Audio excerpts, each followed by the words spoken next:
Hello everyone, welcome to অঙ্কন tutorial. আজকের ভিডিওতে তোমাদের জন্য একটা ইম্পর্টেন্ট রিপোর্ট রাইটিং আছে, যেটা টেস্ট পেপারে অনেকবার কমনও পেতে পারো। টপিকটা হলো Rabindra Jayanti celebration in your school. অর্থাৎ তোমাদের স্কুলে রবীন্দ্র জয়ন্তী যেভাবে পালিত হয়েছিল বা যেভাবে তোমরা সেলিব্রেট করেছো সেটার ওপর রিপোর্ট রাইটিংটা লিখতে হবে। সবার প্রথমে ওপরে একটা ভালো টাইটেল দিতে হবে। তো হেডিং আমি কি দিয়েছি দেখো, report writing on Rabindra Jayanti celebration in school, এটা লিখতে পারো। অথবা লিখবে রবীন্দ্র জয়ন্তী ইন স্কুল, যে কোনো একটা লিখবে। হলো, এবার বাম দিকে আমি শুরু করেছি XYZ হাই স্কুল দিয়ে। এখানে নিজের নিজের স্কুলের নাম লিখবে, তুমি তোমার স্কুলের নাম লিখবে, ঠিক আছে। তারপরে কমা দিয়ে কলকাতা লিখেছি, মানে আমি ধরো কলকাতা থেকে রিপোর্টটা লিখছি, বা তোমার স্কুল ধরো কলকাতাতে অবস্থিত, তাহলে তুমি কলকাতা লিখবে। কারোর স্কুল যদি হাওড়ায় হয় সে হাওড়া লিখবে, কারোর স্কুল যদি মালদা হয় সে মালদা লিখবে। যেখানে তোমার স্কুল সেখানকার অ্যাড্রেসটা ছোট্ট করে। তারপর ডেটটা, কোন ডেটে তুমি রিপোর্ট লিখছো। ধরে নাও আমি 2023 সালের 10ই মে এই রিপোর্টটা লিখেছিলাম, আর রবীন্দ্র জয়ন্তী স্কুলে পালিত হয়েছিল 9ই মে, ঠিক আছে। তার মানে যে ডেটে আমি লিখছি রিপোর্টটা, তার আগের কোনো ডেটে অবশ্যই এই সেলিব্রেশনটা হতে হবে। আর রিপোর্ট মানেই তো বুঝতে পারছো এটা পাস্ট টেন্সে লেখা হবে। এবার কিভাবে লিখেছি দেখো, লাইক এভরি ইয়ার, প্রত্যেক বছরের মতো, দিস ইয়ার টু, এই বছরও, উই সেলিব্রেটের পাস্ট ফর্মটা ইউজ করেছি, শেষে দেখো ইডি যোগ করা আছে। সেলিব্রেটেড, আমরা সেলিব্রেট করেছিলাম Rabindra Jayanti in our school, আমাদের স্কুলে। অন, অবশ্যই কোনো ডেটের আগে অন বসাবে। এবার যেহেতু 10 তারিখে আমি লিখেছি, তার মানে 9 তারিখে এটা সেলিব্রেট করা হয়েছিল, তার আগের দিন। তাই অন লেখার পর আমি 9th মে 2023 লিখে দিয়েছি, full stop. All students were present, সমস্ত স্টুডেন্টরা উপস্থিত ছিল। ওয়ার দিয়েছি কারণ স্টুডেন্টস প্লুরাল ফর্ম একের বেশি, সেজন্য পাস্ট টেন্সের বিভার্ব হবে ওয়ার। প্রেজেন্ট উপস্থিত ছিল, অ্যাট বা উপস্থিত হয়েছিল, অ্যাট, সময়ের আগে সবসময় অ্যাট প্রিপোজিশন বসে, এগুলো মাথায় রাখবে। এখানে 8:30 AM, সকাল 8:30টার সময়।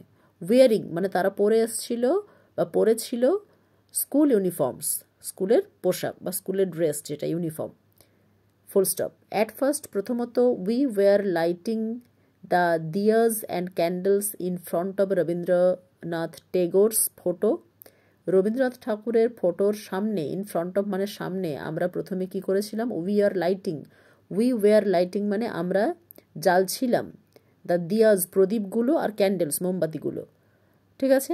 তারপরে বলা আছে অ্যান্ড গার্ল্যান্ডেড, এবং মালা পরিয়েছিলাম হিম তাকে, অর্থাৎ তার ফটোতে। এখানে একটা লাইন ছোট্ট করে ওপরে লেখা আছে, ভালো করে একটু দেখে নেবে, যেখানে লেখা আছে উই ডেকোরেটেড, আমরা ডেকোরেট করেছিলাম। দেখো ডেকোরেটের পাস্ট ফর্ম ইউজ করা হয়েছে। দ্য হোল স্কুল, পুরো স্কুলটাকে, উইথ ফ্লাওয়ার্স, ফুল দিয়ে। তোমরা চাইলে এখানে ফ্লাওয়ার্স কমা দিয়ে বালুনস অ্যান্ড রিবনসও লিখতে পারো। এবার ফুল স্টপ দিয়ে সেন্টেন্সটা শেষ করার পরে আরও একটা সেন্টেন্স এখানে লেখা যায়, উই স্টার্টেড দ্য প্রোগ্রাম, আমরা এই প্রোগ্রামটা শুরু করেছিলাম। স্টার্টের পাস্ট ফর্ম দিয়ে দেবে অ্যাট 9 AM, সকাল 9টায়। এটা দিয়ে দিলে ভালো হয়, আমি এখানে লিখতে ভুলে গেছি, তোমরা চাইলে এটা অ্যাড করে দিতে পারো। কোথায় অ্যাড করবে তাহলে, we decorated the whole school with flowers, এইটার পরে ফুল স্টপ দেবে, তারপর ওই লাইনটা অ্যাড করবে। হলো, তারপরে লিখবে আফটার দ্যাট, এরপর, some of the class 10 students, class 10-এর কিছু স্টুডেন্টরা, স্যাং, দেখো সিংয়ের পাস্ট ফর্ম ইউজ করেছি, স্যাং গান গেয়েছিল, দ্য ওপেনিং সং, উদ্বোধনী সঙ্গীত, ফুল স্টপ। ইট ওয়াজ, এটা ছিল, অলসো মানে এটাও ছিল, আ ফেমাস রবীন্দ্রসঙ্গীত, এটা ছিল একটা বিখ্যাত রবীন্দ্রসঙ্গীত, full stop. Then our head teacher as well as other teachers delivered short speeches, তারপর আমাদের প্রধান শিক্ষক বা শিক্ষিকা, অ্যাজ ওয়েল অ্যাজ একইভাবে অন্যান্য শিক্ষক শিক্ষিকা, ডেলিভার্ড শর্ট স্পিচেস মানে ছোট ছোট বক্তৃতা রেখেছিলেন। ডেলিভারের পাস্ট ফর্ম ইউজ করা হয়েছে, বক্তৃতা দেওয়া, ইংলিশ ডেলিভার্ড। 1 by 1, একের পর এক। অ্যান্ড এবং উইলিং স্টুডেন্টস মানে ইচ্ছুক ছাত্রছাত্রীরা, রিসাইটেড, তারা আবৃত্তি করেছিল, রিসাইটেড, ইডি যোগ করা মানে পাস্ট টেন্স ইউজ করা হয়েছে ভার্বের ফর্ম, এগুলো লক্ষ্য করবে। পোয়েমস, কবিতা, এছাড়া ডান্সড বিউটিফুললি, তারা নেচেও ছিল খুব সুন্দর। ইভেন, এমনকি, প্লেড শর্ট ড্রামা মানে ছোট নাটক তারা অভিনয়ও করেছিল, প্লের পাস্ট ফর্ম দেওয়া হয়েছে, অর্থাৎ অভিনয় করা। শেষে একটা অলসো যোগ করা হয়েছে, তারপর full stop. Some of our retired teachers, আমাদের অবসরপ্রাপ্ত শিক্ষক শিক্ষিকার মধ্যে কিছুজন, ওয়ার অলসো প্রেজেন্ট, তারাও উপস্থিত ছিলেন। পাস্ট টেন্সে বি ভার্ব ওয়ার ইউজ করা হয়েছে যেহেতু একের বেশি টিচার। আচ্ছা, অন দ্যাট ডে, ওই দিনে তারাও উপস্থিত ছিলেন। দে অলসো রিসাইটেড টেগোরস পোয়েমস, তারাও আবৃত্তি করেছিলেন। রিসাইটের পাস্ট ফর্ম দেওয়া রয়েছে। টেগোরস পোয়েমস মানে কি? রবীন্দ্রনাথের কবিতাগুলি। অ্যাট লাস্ট, অবশেষে, উই ওয়ার গিভেন, আমাদেরকে দেওয়া হয়েছিল। সুইটস, মিষ্টি।